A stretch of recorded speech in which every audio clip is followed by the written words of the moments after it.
Hello everyone, চলে এলাম নতুন একটা ভিডিও নিয়ে। তোমরা জানো মাঝে আমি গ্রাফোলজির কোর্স দুবার করিয়েছি। গ্রাফোলজি মানে হচ্ছে হ্যান্ডরাইটিং অ্যানালিসিস, এবং এটার ওপরে ক্লাস করিয়েছি। তোমরা ক্লাস করেছো, ক্লাস করে অনেকেই উপকৃত হয়েছো, অনেকে প্র্যাকটিসও করছো, which is very good. But কখনো ডিটেলসে লাইভে আমি কিন্তু এই বিষয়টা নিয়ে খুব একটা কথা বলিনি, এবং ডিটেলসে এটা নিয়ে কখনো কথা বা ভিডিও কিছু বানানো হয়নি। তো আজকে ভাবলাম কেন আজকেই না বানিয়ে নিই। তো চলো আজকে বানানো যাক এর ওপরে ডিটেলস ভিডিও। হ্যাঁ, অবভিয়াসলি 6 মাসের কোর্সকে ডিটেলসে আমি এই একটি ভিডিওর মাধ্যমে কখনোই করতে পারবো না ক্লিয়ার, বাট অ্যাটলিস্ট একটা টপিক যেটা আমি ক্লিয়ার করতে পারি সেটা হচ্ছে হ্যান্ডরাইটিং এর সাইজ। কেন সেটা নিয়ে কথা না বলা যাক? চলো লেটস স্টার্ট দ্য ভিডিও। যদি ভিডিওটা ভালো লাগে অবশ্যই লাইক করো, কমেন্ট করো, পারলে একটু শেয়ার করে দিও।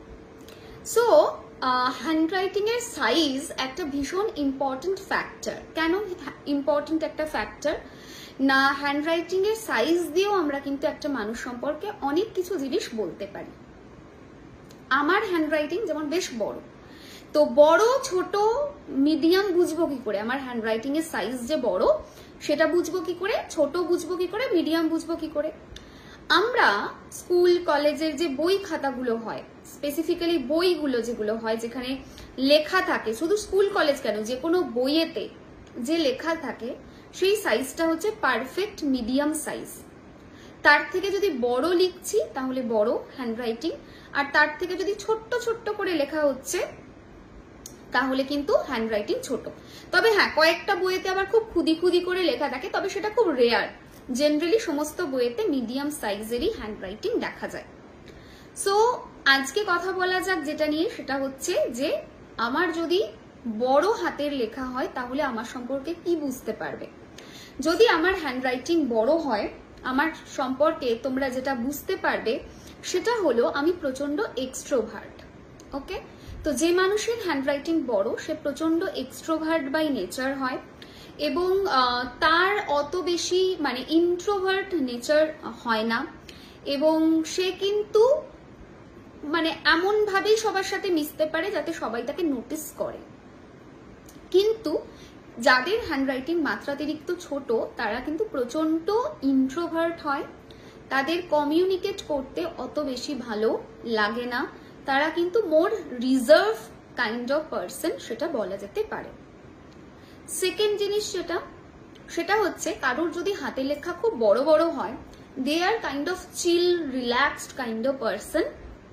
অত বেশি ডিটেলিং নিয়ে তারা ভাবে না, তারা যখন পড়াশোনা করছে, কোনো কাজ করছে কিন্তু অত বেশি ডিটেলস নিয়ে ভাববো তারা সেটা না। They are like open state of mind and chill kind of person, সমস্ত জিনিসটা বোঝায়, মানে রিল্যাক্সড বলা যেতে পারে।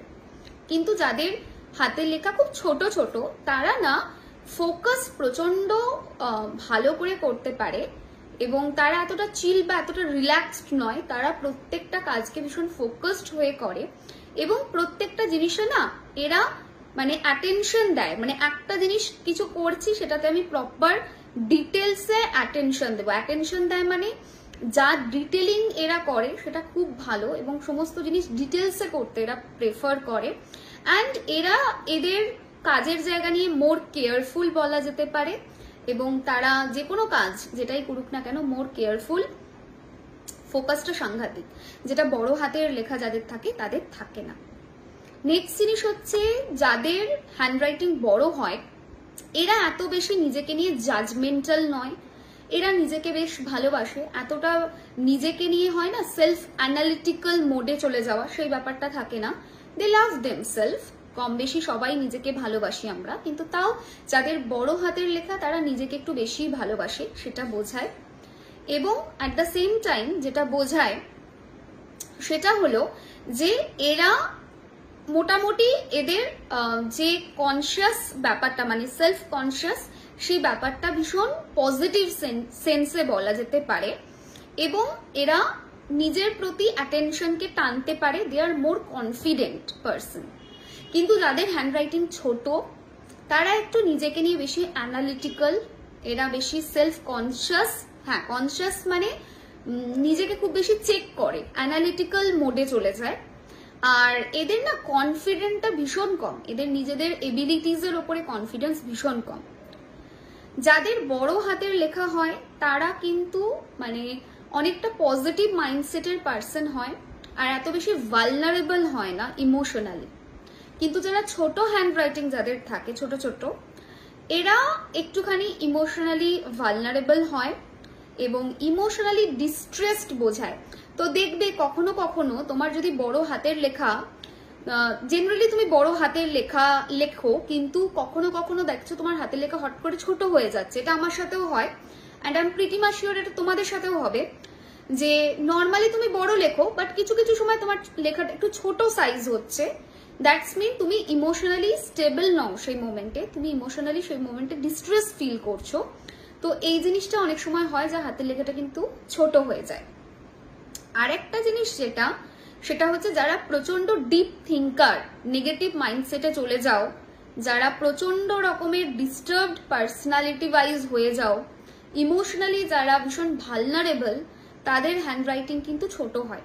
তো যাদের এইরকম স্টেট অফ মাইন্ড, তারা অবশ্যই যেটা চেষ্টা করবে, হ্যান্ডরাইটিংটাকে একটু বড় করার চেষ্টা করো, তাহলে দেখবে এই প্রবলেমটা থেকে বেরোতে পারবে। আবার যাদের হ্যান্ডরাইটিং বড় কিন্তু ফোকাস করতে পারছো না, যেমন আমার ফোকাসে একটা সমস্যা আছে, কম্পারেটিভলি কমেছে বাট আছে। সো যাদের হ্যান্ডরাইটিং বড়, ফোকাস করতে সমস্যা হচ্ছে কোনো কাজে, চেষ্টা করো হ্যান্ডরাইটিং এর যে সাইজ সেটাকে একটু কমাতে, তাহলে দেখবে ফোকাস করতে ভালো পারবে। আর যাদের মিডিয়াম হ্যান্ডরাইটিং, তাদের উপরে নেক্সট ভিডিওতে আমি কথা বলবো। একটা জিনিস মাথায় রাখতে হবে, গ্রাফোলজি একটা বিশাল বড় সাবজেক্ট, যেমন অ্যাস্ট্রোলজি একটা বিশাল বড় সাবজেক্ট, গ্রাফোলজিও একটা বিশাল বড় সাবজেক্ট। সেটার জাস্ট একটা পার্ট আমি এখানে বললাম, বাকি অনেক অ্যাসপেক্ট দেখেই কিন্তু একটা মানুষের জীবন সম্পর্কে প্রেডিক্ট করা যেতে পারে। ছোট করে বললাম, কেমন লাগলো অবশ্যই জানিও, পারলে অবশ্যই একটা লাইক করো, কমেন্ট করো এবং শেয়ার করো। অবশ্যই সবাইকে রিকোয়েস্ট করব শেয়ার করার জন্য। অ্যান্ড তোমাদের যদি গ্রাফোলজির কন্টেন্ট ভালো লাগে, তাহলে ডেফিনেটলি আমি গ্রাফোলজির ওপরে নতুন করে ভিডিও দিতে থাকবো, সেটাও আমাকে জানিও যে কেমন লাগছে। সবাই ভালো থেকো, টাটা।